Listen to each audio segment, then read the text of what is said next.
Hey y'all, let's talk about it. Let's talk Eurovision, or let's talk Melfest in particular.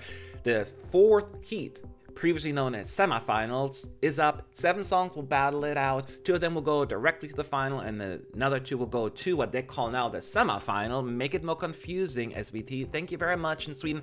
And then we'll have already 8 of the finalists, and one of these 8 songs will most likely win Eurovision.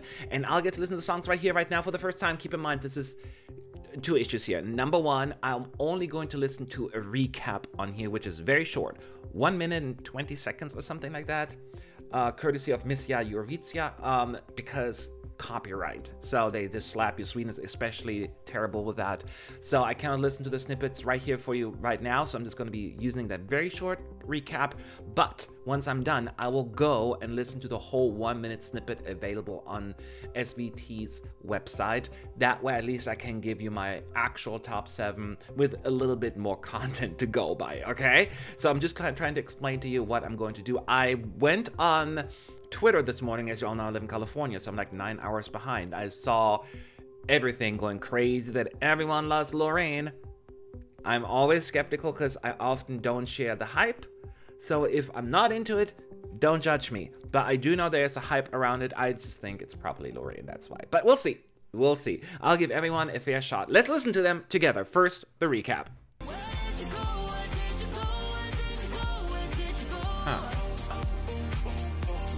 Okay, pause. I'm gonna pause real quick because that's what 7 seconds it said, as expected, very short. Based on that 7 seconds, first impression is okay. It's very auto-tuned, and it has a overlay robotic sound with the voices, which I usually don't care for. It worked like once in 2017 for Norway, but ever since they're all trying to do it, and I just don't like that part. But that is just me.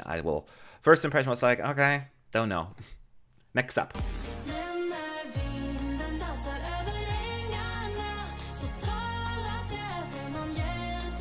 Cute.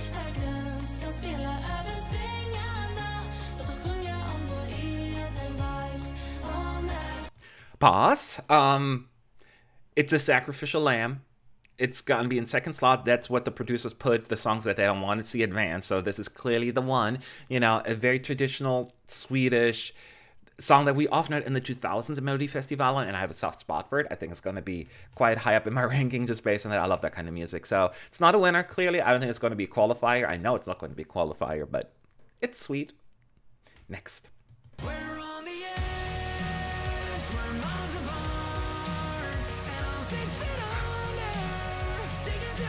under. That was sad.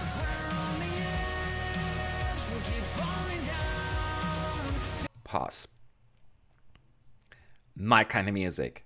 Early mid-2000s hard rock, somewhat metal-y sound that always worked for me, takes me back, and I love this already. I mean, based on the short snippet, I have to listen to the whole thing, but this is intriguing to me, and so far probably the one that I'm like, I'm paying attention, I'm listening. I think it's going to be good. Next.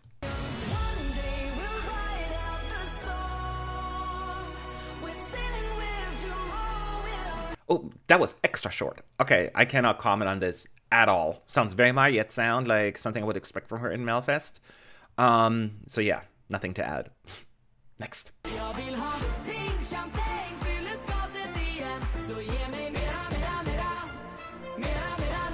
Pause. Okay, they're all just so short now. Again, they cannot give us more because SVT is like, no. This feels like this very sub-genre of Swedish pop to me that we frequently hear at Melfest. Doesn't probably work for the international crowds, but I'm glad it's in the running, I guess. We'll see, based on a 1 minute snip, if I like this or not. For now, next.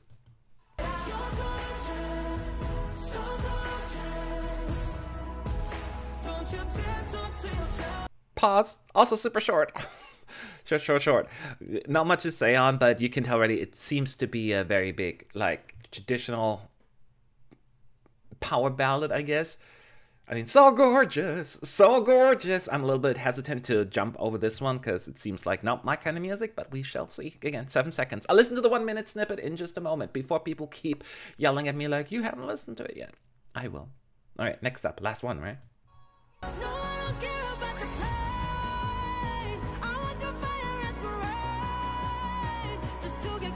with nothing. Okay, so I have to listen to that 1 minute snippet as well, obviously. But I will say, based on this little impression here, I'm glad that she's doing what works for Loreen, and that is, you know, all of her efforts at Melodifestivalen have this Loreen specific sound. Not saying they're all similar because they're different, but she has this really nice sound when she sings like this higher long notes like euphoria, or like in statements no no no no no. She did that here as well. My heart refusing me as well. It's just that is what really makes it shine. I think this is going to be good, actually. People going crazy over it just based on that 1 minute snippet. On that 7-second snippet, I'm like, okay, I'm interested. Not sure if I'm quite there yet, but I'm interested. So I'll jump into listening to the 7 songs, so 7 minutes of music for me, and then I'll rank them based on my first impression. Okay, done. Here's my top 7. By the way, I will say this is, to me at least, the strongest semi. Sweden has not been the strongest national final this year, according to my taste, and I'm glad that this is a step up already. So let's go for them based on my first impression from 7th to 1st place. In 7th place, I am putting Axel, Schylström, Gorgeous. And I was right based on the 7 seconds I listened to it. It's a very old-fashioned baked power ballad with very predictable lyrics, just not for me. So sadly, this is not doing the trick for me. In 6th place, I am putting Kiana, Where Did You Go? Considering it's the first song of the night, I feel like this is going to be more of the popular choices. You know, the Melfest running order is fairly predictable. Just not for me. Very auto-tuned, and I just don't like the robotic voice in it. It's just not for me. It's just not for me, this song. Not bad, but not for me. Number 5. The song I'm putting in 5th place is Emil Henrohn, Mera, Mera, Mera. I have an appreciation for it. It's just right there in the middle for me. I find the other songs a little bit more memorable and relevant, I guess. So, yeah. Wouldn't make the cut if it were up to me based on the 1 minute snippets. In 4th place, oh yes, it's Mariette. One Day. Mariette's music is always like fine to me, but it really comes alive on the stage. She's a great performer and she's so charismatic, and I feel like this one at a bare minimum deserves second chance. It's a nice melody. I don't know if it has the strongest like immediate hook, but Mariette will make up for it, I'm pretty sure. So yeah, Mariette will be at least second chance round. Oh, I'm sorry, semifinal. The song I'm putting in 3rd place, and I feel like I'm going to be the only one, but it's just based on my music taste. Signe and Hjördis, Edelweiss.